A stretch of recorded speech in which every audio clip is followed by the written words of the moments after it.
हम पढ़ रहे थे बच्चों एस्टेट के लिए, उसमें आज हम एक नया चैप्टर करेंगे उस सीरीज में, मेटलर्जी। ऑर्गेनिक केमिस्ट्री हम पूरी कर चुके हैं और चैप्टर भी हो चुके हैं, आपको प्लेलिस्ट में सारे मिल जाएंगे।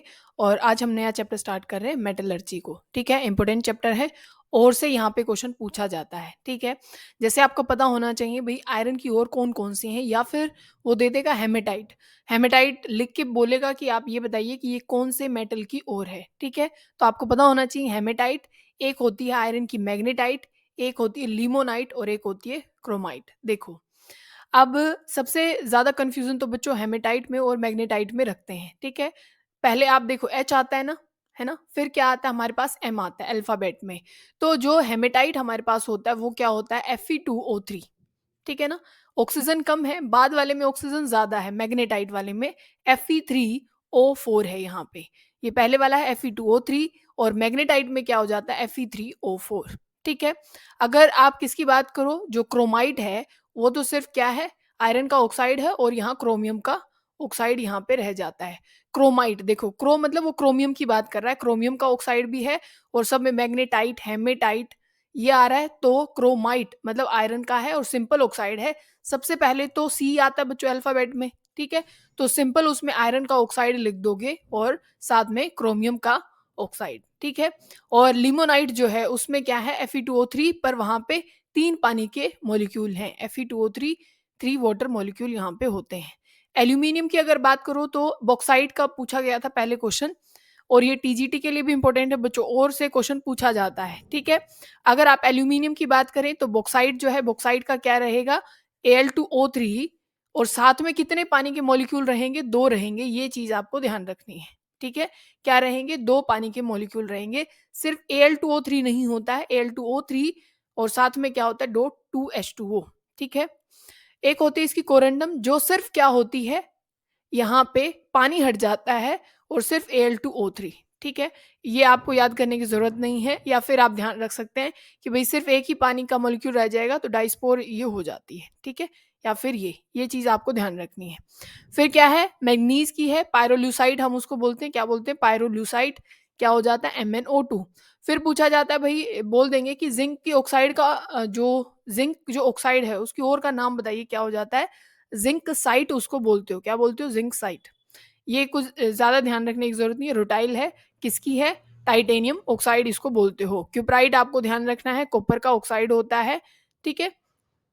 कैसेटेराइट अगर आपको ध्यान रहे तो याद रख लीजिएगा, कैसेटेराइट किसकी है, टिन की है। एक मतलब 2-3 बार पढ़ लोगे ना तो आपको ये दिमाग में आ जाएगा कि कहीं पे भी लिखा होगा भाई ये और किसकी है, तो आपके दिमाग में थोड़ा सा बन जाएगा कि हाँ भाई ये इसकी और थी। अगर कार्बोनेट में देखो तो कैल्साइट किसकी है, कैल्शियम कार्बोनेट की होती है, ठीक है। मैग्नेसाइट किसकी है, मैग्नीशियम कार्बोनेट की। डोलोमाइट किसकी है, कैल्शियम कार्बोनेट और मैग्नीशियम कार्बोनेट को मिला दिया गया है।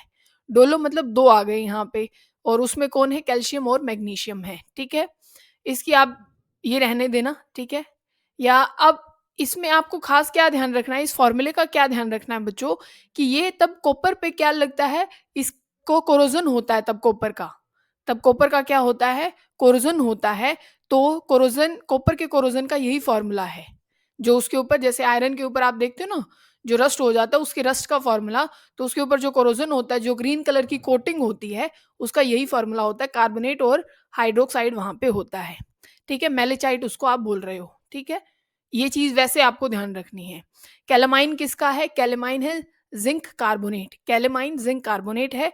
और सिडेराइट किसका है, आयरन कार्बोनेट का है, ठीक है। और यहाँ पे ये चीज दोनों आपको ध्यान नहीं रखनी। आयरन पाइराइट आपको ध्यान रखना है, ये किसकी है, आयरन पाइराइट, आयरन की तो है ही, पर पाइराइट आ गया तो यहाँ पे किसकी है, ये यहाँ सल्फर है।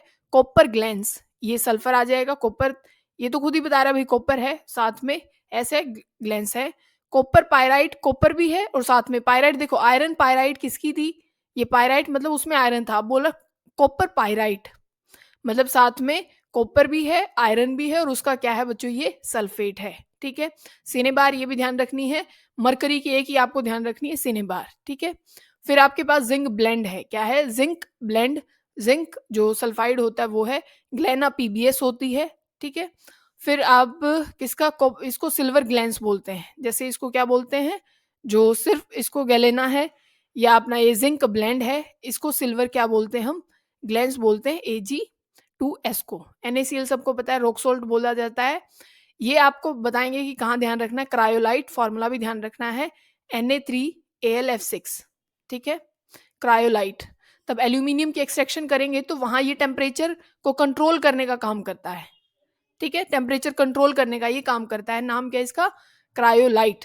और कौन सा प्रोसेस होता है वो, हेलोड प्रोसेस उसको बोलते हैं। आगे पढ़ेंगे। कार्नेलाइट में KCl MgCl2, इसको ध्यान रखना चाहो तो रख लेना, बस क्रायोलाइट को ध्यान रखना, ठीक है। और हॉर्न सिल्वर बोला जाता है AgCl को, ठीक है। आप इतने सारे नहीं ध्यान रखना चाहते तो ये NCERT के हैं, इनको आप 100% ध्यान रखेंगे, इनको तो आप 100% याद रखने वाले हैं, ठीक है।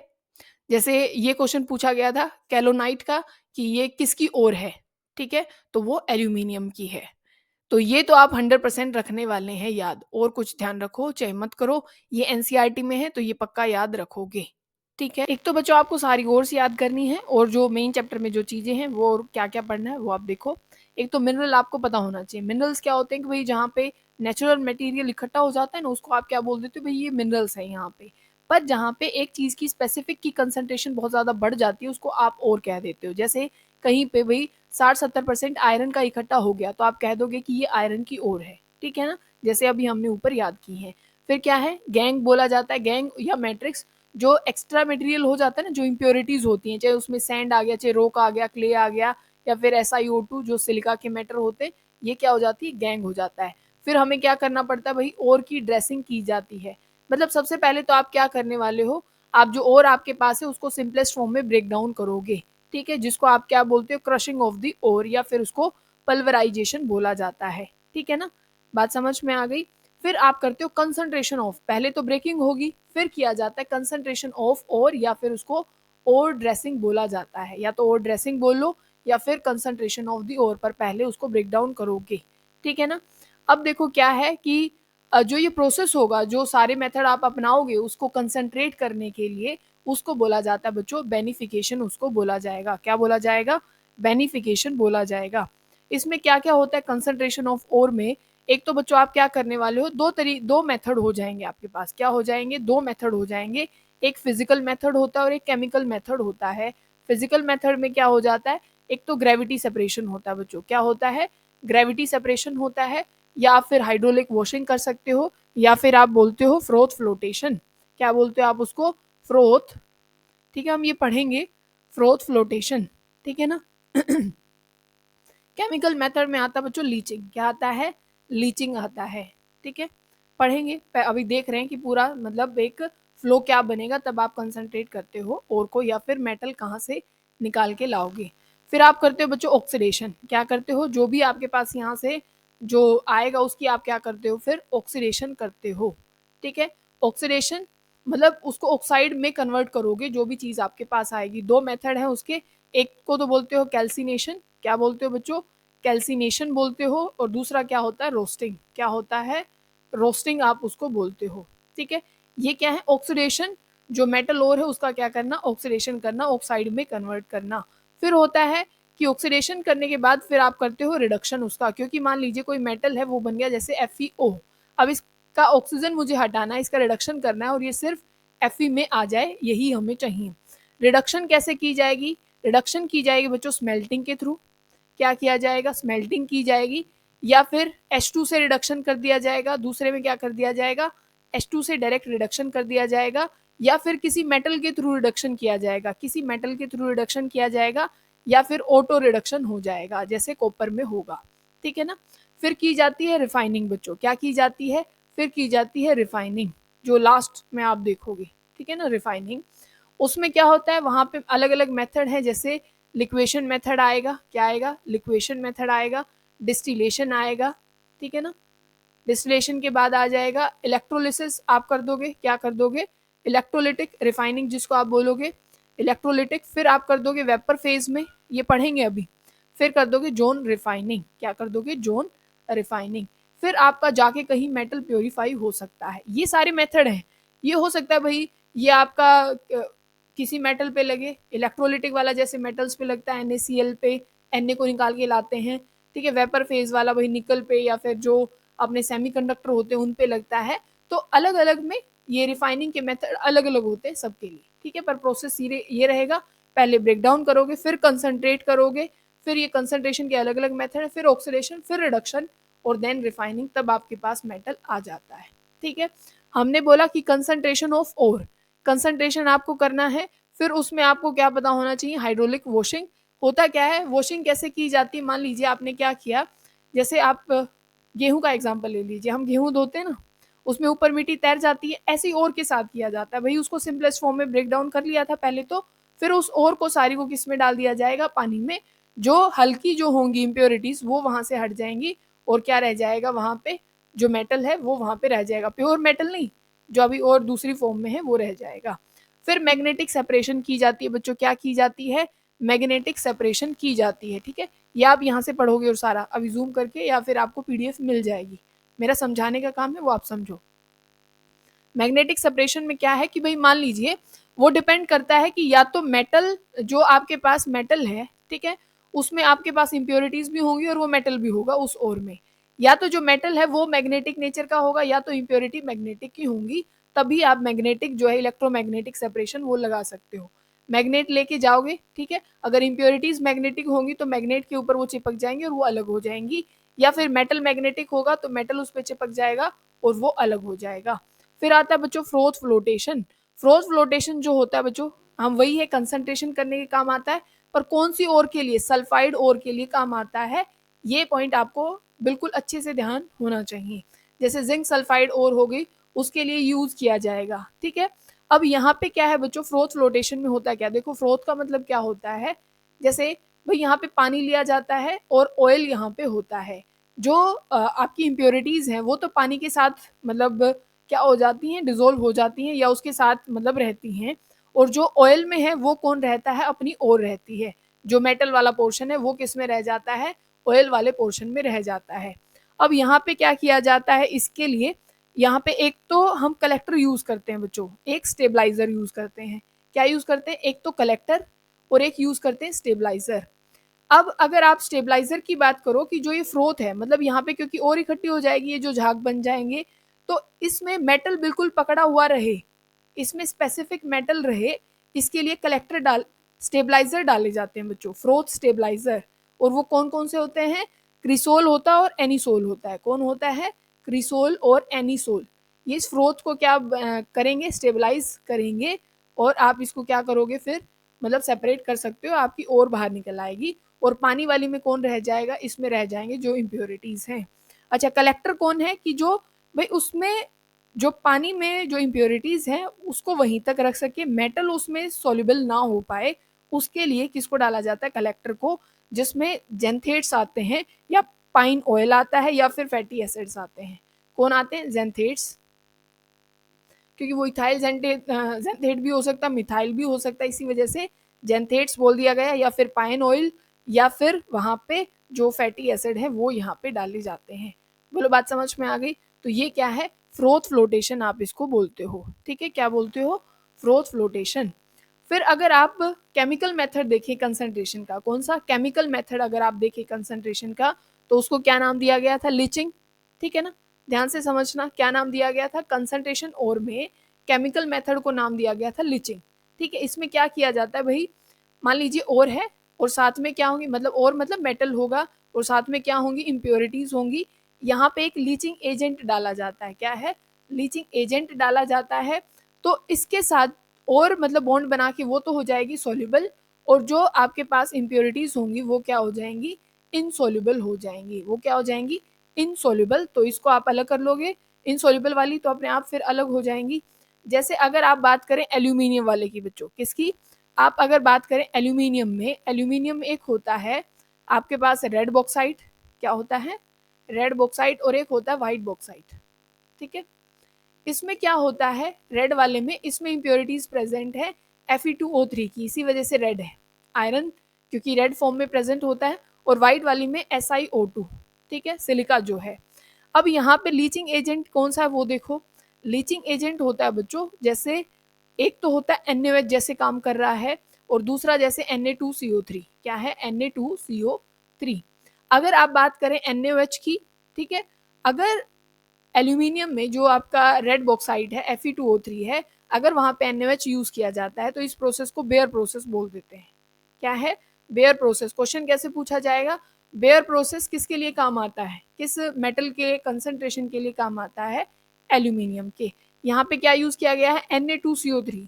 इसको होल्स प्रोसेस बोलते हैं। क्या बोलते हैं? Holes process.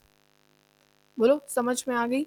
SiO2 जैसे डाला गया, इसमें लीचिंग एजेंट जो काम करता है वो कार्बन प्लस में N2 यूज होता है, इसको सारपेक्स प्रोसेस बोलते हैं। ठीक है, सरपेक्स जैसे भी आप याद करना चाहें। ठीक है, ये प्रोसेस इसको बोला जाता है। बोलो, इतनी बात समझ में आ गई? अगर आप AU और AG में बच्चों, किसमें? AU और AG में, AU और AG में अगर क्या लीचिंग एजेंट अगर आप याद करना चाहें तो इसमें होता है NaCN और KCN। NaCN और क्या बच्चों? आपके पास KCN। कंसेप्ट मैंने लीचिंग का समझा ही दिया था कि भाई और के साथ जो लीचिंग एजेंट है वो सॉल्युबल कंपाउंड बना लेता है और जो इम्प्योरिटीज होती हैं उनके साथ क्या है, वो इनसॉल्युबल रहता है। ठीक है, फिर आपको क्या पता होना चाहिए? देखो, यहाँ पे हमने कंसंट्रेशन कर लिए, फिजिकल मेथड भी और आपके पास केमिकल मेथड भी। अब यहाँ पे आ जाता है फिर ऑक्सीडेशन आपको करना होता है। किसका? जो आपके पास और है उसका ऑक्सीडेशन। ठीक है, ये क्या लिख दिया मैं? ठीक है, ऑक्सीडेशन।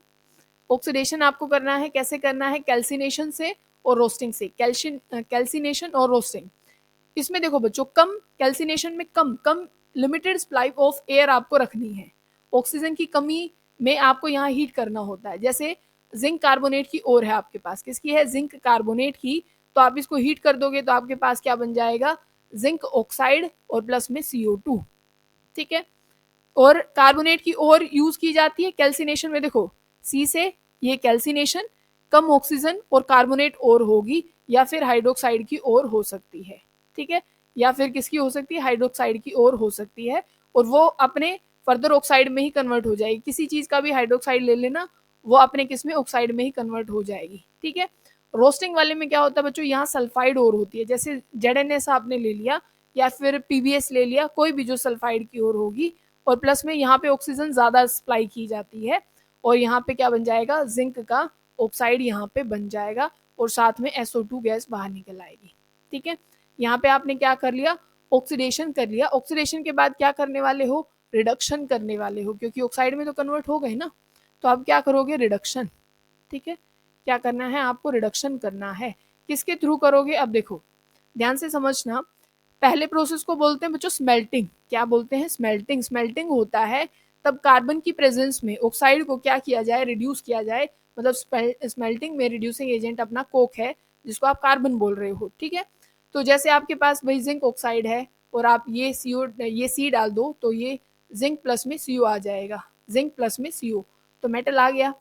फिर आप रिफाइनिंग करोगे, मतलब और प्योरेस्ट फॉर्म ऑफ कार्बन लेके आओगे। ठीक है, या फिर रिडक्शन बच्चों किसके साथ? क्योंकि ऑक्सीजन ही तो हटाना है ना, तो रिडक्शन कर देंगे, ऑक्सीजन अपने आप हट जाएगा। तो removal of oxygen is reduction. ठीक है, तो रिडक्शन और किससे हो सकती है? जैसे H2 से हो सकती है।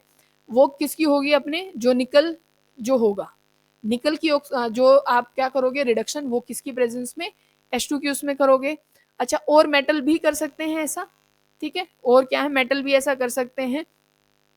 जैसे जो थर्माइट रिएक्शन होती है ना बच्चों, कौन सी? Thermite reaction. यहाँ बहुत ज्यादा हीट निकलती है। पहली बात तो यहाँ एल्यूमिनियम क्या करता है? दूसरे मेटल का रिडक्शन कर देता है। एल्यूमिनियम क्या कर देता है? और जो भी जैसे आप मैग्नीशियम लोगे उनका क्या कर देता है, या Mn लोगे उनका रिडक्शन कर देता है और खुद का अपना ऑक्सीडेशन कर लेगा। ये किस में होता है? थर्माइट रिएक्शन में होता है। या फिर सेल्फ रिडक्शन हो सकती है। ठीक है ना, क्या हो जाएगी? सेल्फ रिडक्शन हो जाएगी, जो अभी कॉपर वाले केस में पढ़ेंगे। या फिर Hg और Pb में भी ऐसा होता है। किसमें? Hg और Pb में भी ऐसा होता है। ठीक है, अब देखना जो डिस्टिलेशन मेथड है बच्चों, देखो यहाँ तक हम कहाँ पे पहुंच गए? आप पहुंच गए, मेटल आ गए हैं आपके पास, पर ये अभी इतने क्या नहीं है, मतलब इतने कंसंट्रेट नहीं हुए। कंसंट्रेट इन द सेंस कि प्योरेस्ट फॉर्म ऑफ आपके पास मेटल नहीं आया है। तो उसके लिए कौन से मेथड? रिफाइनिंग मेथड यूज किए जाते हैं। जैसे आपके पास कौन सा है? डिस्टिलेशन मेथड है। डिस्टिलेशन होता है जहाँ पे जो अपना मेटल होता है ना, उसका क्या होना चाहिए? जो बॉइलिंग पॉइंट होना चाहिए वो कम होना चाहिए। क्योंकि आप डिस्टिलेशन तभी तो करते हो ना, कि मान लो आपने वो चीज़ें यहाँ पे डाली और आप उनको हीट कर रहे हो, तो जो भी मतलब डिस्टिलेशन की लो बॉइलिंग पॉइंट है वो हीट फॉर्म में, जैसे हीट करोगे वो वेपर फॉर्म में बाहर निकल जाएंगे, फिर हम उनको कंडेंस कर लेंगे। तो डिस्टिलेशन मेथड ऐसे मतलब उसका यूज़ किया जाता है, ठीक है। फिर पोलिंग बोला जाता है, वहाँ पे क्या किया जाता है कि ये कब यूज़ किया जाता है, पहली बात तो कि तब मेटल के पास, तब मेटल जो आप लेके आए हो उसी में उसके खुद का ऑक्साइड की इम्प्योरिटी प्रेजेंट हो। बात समझ गए? कॉपर है जैसे, उसमें कॉपर ऑक्साइड की मान लीजिए इम्प्योरिटी प्रेजेंट हो, ठीक है, तो उसको आप क्या बोल देते हो, उसको बोल देते हो आप पोलिंग, ठीक है। बात समझ में आ गई। फिर की जाती है इलेक्ट्रोलिटिक रिफाइनिंग, जिसको आप बोलते हो। कैसे यूज किया जाता है वो भी देख लो। इलेक्ट्रोलिसिस आपने पढ़ा होगा कि भाई यहाँ पे हम इम्प्योर कॉपर लगा दें और यहाँ पे हम प्योर कॉपर लगा दें, तो ये एनोड है, ये कैथोड है, ठीक है। इलेक्ट्रिसिटी की हेल्प से हम इसको ब्रेक डाउन करेंगे। तो यहाँ पे क्या होने वाला है बच्चों, यहाँ पे जैसे यहाँ मैंने कॉपर इम्प्योर लगाया और यहाँ पे प्योर कॉपर लगाया, तो एनोड पे क्या होना शुरू हो जाता है, ऑक्सीडेशन होता है। तो कॉपर कैसे ब्रेक डाउन हो जाएगा, कॉपर 2 पॉजिटिव में यहाँ पे आएगा, कॉपर सॉल्यूशन में आना शुरू हो जाएगा। फिर यहाँ से वो क्या चला जाएगा, क्योंकि कैथोड पे जाता है कैटायन, कॉपर 2 पॉजिटिव यहाँ पे क्या है, यहाँ पे जो ऐड होना शुरू हो जाएगा, इसी वजह से ये तो खत्म होती शुरू हो जाती है और ये मतलब बढ़ना शुरू हो जाती है। तो इसको मतलब यहाँ प्योरिफिकेशन हो गई है और यहाँ एनोड मड इकट्ठी हो जाती है, जिसमें इसमें एजी और एयू की जो इम्प्योरिटी होती है, किसमें, कॉपर में, इम्प्योर फॉर्म ऑफ जो कॉपर होती है। इतना सब कुछ प्रोसेस करने के बाद उसको हम ब्लिस्टर कॉपर बोलते हैं बच्चों, ठीक है। बात समझ में आई कि नहीं आई? फिर आपके पास होता है जोन रिफाइनिंग। क्या होता है, जोन रिफाइनिंग होता है, ये किसके लिए यूज किया जाता है, जिसमें आप क्या है सेमीकंडक्टर को प्योरीफाई करने के लिए मतलब यूज करते हो, जर्मेनियम का, गैलियम का, ठीक है, या फिर जो सिलिकॉन है उसके लिए यूज करते हो, ठीक है। बात समझ में आ गई। और फिर है वेरेंकल मेथड। क्या है बच्चों, वेरेंकल मेथड है, इसमें आप किसको करते हो, जो टाइटेनियम है और जिरकोनियम है, किसको, टाइटेनियम, एक मिनट, टाइटेनियम को, और किसको बच्चों, जिरकोनियम को। और अगर आप बात करें, एक होता है मोथ प्रोसेस। क्या होता है, मोथ प्रोसेस, ध्यान रखना है, इसमें आप निकल को करते हो, ठीक है ना, किसको, निकल को, मोथ प्रोसेस में निकल को किया जाता है। क्रोमेटोग्राफी किसके लिए यूज किया जाता है, जहाँ पे क्या होता है कि जिसकी अमाउंट बहुत कम प्रेजेंट होती है बच्चों नेचर में, जैसे लेंथेनोइड्स के लिए यूज किया जाता है क्रोमेटोग्राफी, ठीक है ना। अच्छा, अगर आप बात करें किस चीज़ की, एक होता है लिक्वेशन मेथड बच्चों, ठीक है, यहाँ पे आपको दिखा होगा कहीं लिक्वेशन मेथड। इसमें क्या होता है कि लो मेल्टिंग पॉइंट होता है मेटल का। क्या होता है, अपने डिस्टिलेशन में तो बॉइलिंग पॉइंट कम है, जैसे किसका, जिंक, कैडमियम और मरकरी का। लिक्वेशन में मेल्टिंग पॉइंट कम होता है, ठीक है ना। और ये कौन, इसमें आप किसको प्योरीफाई करते हो, जैसे टिन को प्योरीफाई किया जाता है, किसके थ्रू, लिक्वेशन के थ्रू प्योरीफाई इसको किया जाता है, ठीक है। फिर आपको क्या चीजें ध्यान रखनी है अभी बताते हैं। आपको आयरन के बारे में पढ़ना है, ठीक है, आयरन को कैसे मतलब उसकी प्योरीफिकेशन की जाएगी, वो चीज आपको ध्यान रखनी है। पहली बात तो इसको ब्लास्टिंग फर्नेस में लिया जाता है, ठीक है, एक पूरी भट्टी टाइप बनाई जाती है, ब्लास्टिंग फर्नेस उसको बोलते हैं। आयरन की प्योरीफिकेशन के लिए उसको क्या है, यूज किया जाता है, ठीक है। देखो क्या क्या चीजें वहां पे होती है, बहुत ध्यान से देखिएगा। यहाँ पे प्रेजेंट है आयरन एफ, ये पूरा प्रोसेस है बच्चों, कैसे यूज किया जाएगा, Fe2O3, इम्प्योरिटी प्रेजेंट है यहाँ पे सिलिका की, और इसको बोलते हो बच्चों आप एसिडिक किस्म की इम्प्योरिटी है, ये कैसी है, एसिड। नॉन मेटल क्या बनाते हैं, एसिड, ठीक है। यहाँ से एक चीज और समझाएंगे आपको। प्लस में यहाँ पे क्या प्रेजेंट है, कार्बन प्रेजेंट है, प्लस में यहाँ पे क्या है, कैल्शियम कार्बोनेट भी प्रेजेंट है, ये सारी चीजें हैं, ठीक है। फिर आपको ये किस में डाल देते हो आप, ब्लास्टिंग फर्नेस में ये सब कुछ डाल दिया, ठीक है। तो यहाँ पे होता क्या है कि कैल्शियम कार्बोनेट सबसे पहले ब्रेक डाउन होता है, कैल्शियम कार्बोनेट ब्रेक डाउन होगा, क्या बनाएगा, कैल्शियम ऑक्साइड प्लस में CO2 बनाएगा।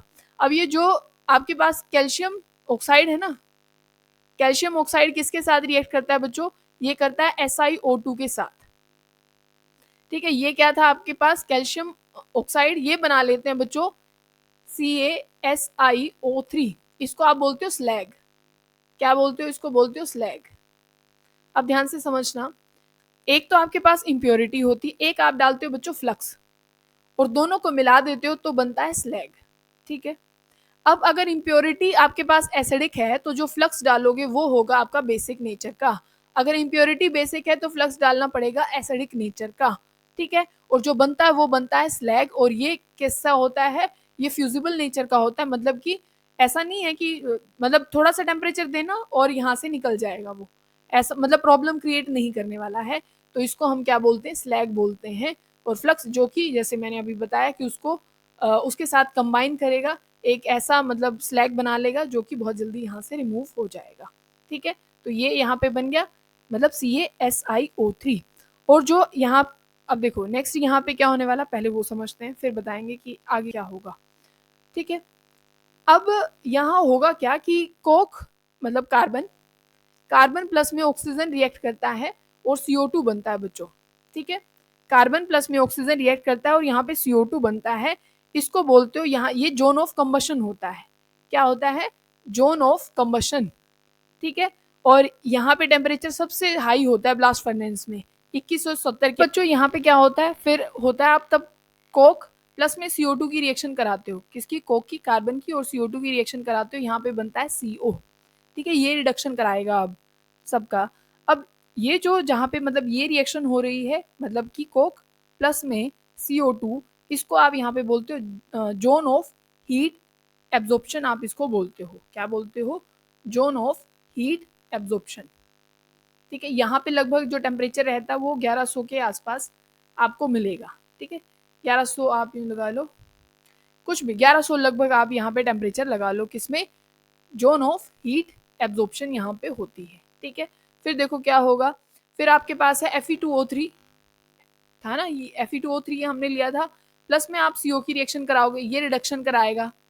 ठीक है, Fe, यहाँ Fe लिखो, Fe2, Fe2 गलत, Fe3O4 लिखोगे। ठीक है, इसकी फिर से CO के साथ रिएक्शन कराओगे, फिर लिखोगे FeO, यहाँ पे बन जाएगा, FeO बन जाएगा, फिर यहाँ पे लिखोगे, फिर से CO के साथ रिएक्शन होगी, मतलब रिडक्शन करके बिल्कुल Fe तक ले आएगा। ठीक है ना, इतनी बात समझ में आ गई आपको। और जो ऊपर हमने रिएक्शन बताई थी कि देखो एक तो ये चीज़ है, एक मिनट लिखाई था शायद हमने, ये वाली जो रिएक्शन हुई थी कि जो कैल्शियम ऑक्साइड है और SiO2 और ये जो स्लैग बना लेता है, इसको जोन ऑफ स्लैग फॉर्मेशन हम इसको बोलते हैं। ठीक है, क्या बोलते हैं, जोन ऑफ स्लैग फॉर्मेशन। ठीक है, ये चीज़ आपको कुछ ध्यान रखनी है, जोन आप याद रखो ना रखो क्योंकि ज़्यादा यहाँ से कोई क्वेश्चन नहीं पूछा गया है। ठीक है, और जो यहाँ पे आयरन बना है ना बच्चों, इसको बोलते हैं हम पिग आयरन। क्या बोलते हैं, पिग आयरन। इसमें कार्बन प्रेजेंट होता है 4%। ठीक है, कितना होता है, 4% यहाँ पिग आयरन होता है। फिर इससे बनता है कास्ट आयरन। क्या बनता है, कास्ट आयरन, जिसमें 3% कार्बन प्रेजेंट होता है। और जो लास्ट में होता है वो रोट आयरन होता है, जो प्योरेस्ट फॉर्म ऑफ आयरन होती है। ठीक है, ये चीज़ आपको ध्यान रखनी है ध्यान से। कॉपर में क्या होता है बच्चों, आप लेते हो कॉपर और साथ में होती आयरन की, और यहाँ पे जैसे वहाँ क्या था ब्लास्टिंग फर्नेस, यहाँ पे जो प्रोसेस है उसको क्या बोलते हैं, बेसिमराइजेशन उसको बोलते हो। ठीक है ना, अब देखो लिख देते हैं, देखो आप लिखोगे BASSEMERISA।